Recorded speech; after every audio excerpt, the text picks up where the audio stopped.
mixture of emotions expressed in the face of Daniel, Darren, Caesar, and Celia. They are happy to reunite with their mom and daughter, Mary Jane Fiesta Veloso, victim of trafficking that is now in death row after feel like 1,000 nights of longing.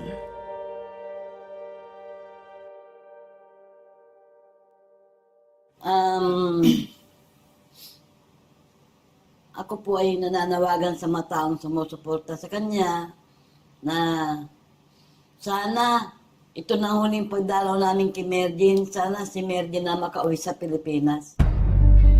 Their parting with Mary is not without reason. Mary was arrested shortly after arriving at Adi Sucipto Airport, Yogyakarta back on April 25, 2010. Airport security officers happened to find narcotics in her suitcase. When she was being questioned, Mary admitted the suitcase was hers but didn't know what was actually inside of it. However, the legal process continued. The panel of judges who worked on her case found Mary guilty for her action as an intermediary in the sale and purchase of Group 1 narcotics weighing more than 5 grams of substance. This woman migrant worker from the Philippines was sentenced to death by the Sleman District Court, Yogyakarta on October 11, 2010. Mary Jane has passed all levels of court in Indonesia, and lastly, she submitted a judicial review. However, these legal efforts were not successful. Mary is on the list of death row twice.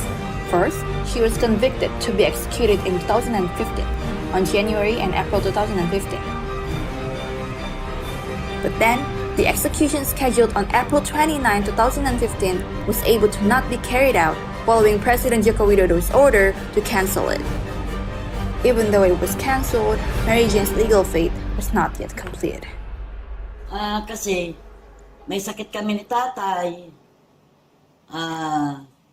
Natatakot ako na baka bigla isang araw mawala kami ni tatay. Wala kami mapapag-iwanan ng dalawa niyang anak.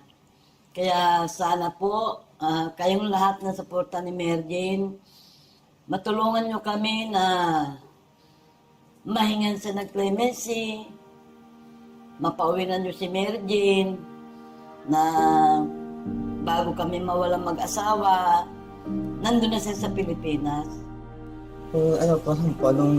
Nung last day po namin, nung nakalabas na po kami sa gate po nun, humilip po siya sa bintana na doon ko po naramdaman yung sakit ng walang nanay. Lahat po mula nung pagkabata ako, doon ko naramdaman talaga yung sakit yung sobrang hirap po. Hindi lang po kay mama, sa lahat po ng nakakulong na walang kasalanan, sana po. As a form of forced migration driven by the economy, the Mary Jane's case is an example of how migrant workers are highly vulnerable to trafficking in person. But the Mary Jane's case is not the only one. Several months before accompanying the visit of Mary Jane's family in Indonesia, Human Rights Working Group also assisted in the advocacy process for other migrant workers. One of them is Kartika. Kartika is a 40-year-old former migrant worker from Cilacap, Central Java, Indonesia. She had to leave her home to be able to keep the lives of her son and family going after having to be a single mom as her late husband passed away. She left for Hong Kong to be a domestic worker in a house consisting of 3 children and 2 adults. That time was the 3rd month into her work period. After they moved into the new house, she started to get horrible treatments. Kartika was not allowed to return to Indonesia. Her employer disposed all of her belongings, including her clothes and documents. For more than 2 years, Kartika experienced physical and psychological violence. She was never paid and she was not given a holiday or holiday pay. She once slept tied on a chair without eating or drinking for a whole week. When her employer went to Thailand, her mouth was covered with a mask in layers so that no sound could be heard from her. Di musim panas, dingin, majikan menyuruh saya memakai baju sampah, plastik sampah sebagai pengganti baju. Dan saya juga disuruh memakai pentas setiap hari. Dia juga mulai memukul saya menggunakan rantai sepeda, hanger, sepatu, dan tangan. Saya disuruh tidur di dapur dengan posisi duduk di kursi. Tangan kaki diikat pakai kabel plastik setiap hari. When her hopes were almost gone, in October 2012, Kartika, who was confined to the bathroom, saw the bathroom door open. It turned out that the male employer had forgotten to lock the door. This is because he was in a rush to take the children to school and the female employer to go to work. She immediately took the opportunity to escape. The issue of fulfilling the rights that baffle migrant workers is always unresolved. Chairperson of the International Migrants Alliance, Annie Lestari, recounted the long way in which Kartika's case went. We had the opportunity to chat via Zoom with Annie Lestari about the Kartika case she once handled.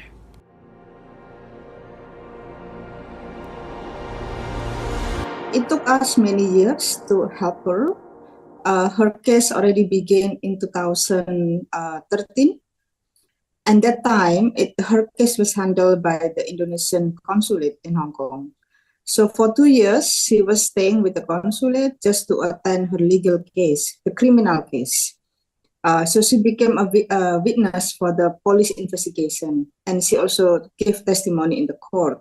So the good thing about that case that the employer were sentenced to imprisonment. But after that, the consulate did not help her to file her civil claim. The consulate just sent her back home without any proper compensation.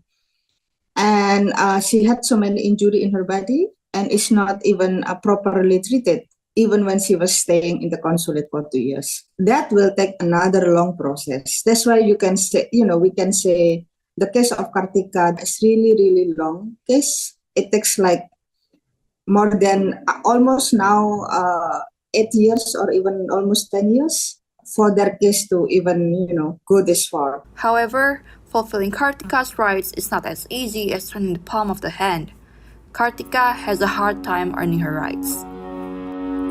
Economic causes are the most mainstream reason that can lead to voluntary migration.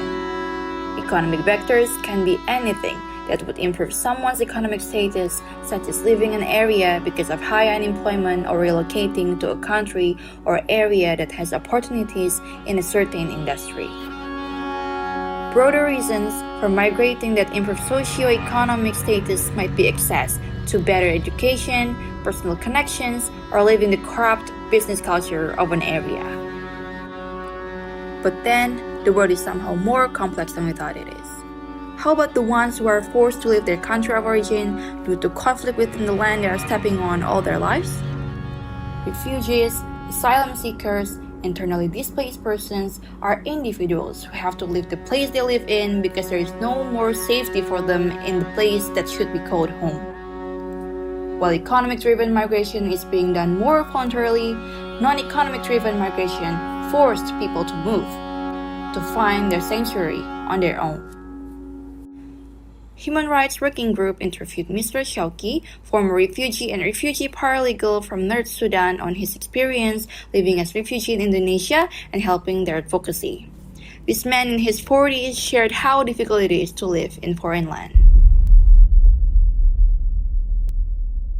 Yeah, I remember in 2008 or 9, there is some war, and the situation there is very difficult, and sometimes government they bothering me, so that's the reason I leave Sudan, because my mother also asked me to do that. So I left Sudan to Egypt. Actually, a little bit confusing and different, because I lost a lot of things. For example, when in my country, I feel between my family, between my friend, I have my identifications, like a student, I have my lessons, I have everything. tough migration experienced by Mary Jane, Kartika, and Shauki are certainly not without consequences. It is precisely the vulnerability that is then attached to them. Daniel Awigra, Executive Director of the Human Rights Working Group, explains a number of these vulnerabilities. In general, there are at least three main problems that has been facing by the migrant labor governance. First of all, their recognition and also their protection. They don't somehow don't get any recognition from the country of destination, so their contribution has been so much abandoned and lacking, as well as there's no kind of protection entitled to their setting, both of the labor right protection and human right protection. That's the first. The second issue is that the labor governance of migration always rooted by the national interest and security interest point of view, that often it serves the purpose of economic development. So migrant being considered as a kind of tools of development, so they are not somehow treated as a human being, instead of the treated as a commodities. And then lastly thing, according to the setting of migrant worker themselves, migrant worker have to pursue and have to give their rights on at least the decent work as well as social protection. I think one of the major reasons, because I myself was a migrant worker for many years. I was also a victim of abuse. Labor right violation. I also felt that the whole migration system from Indonesia is very unfair, is very abusive. The Indonesian government did not care about our welfare and well-being. No one actually cared for us, like whatever happened to us, it became our own burden. So along the way, we learn how to take care of ourselves.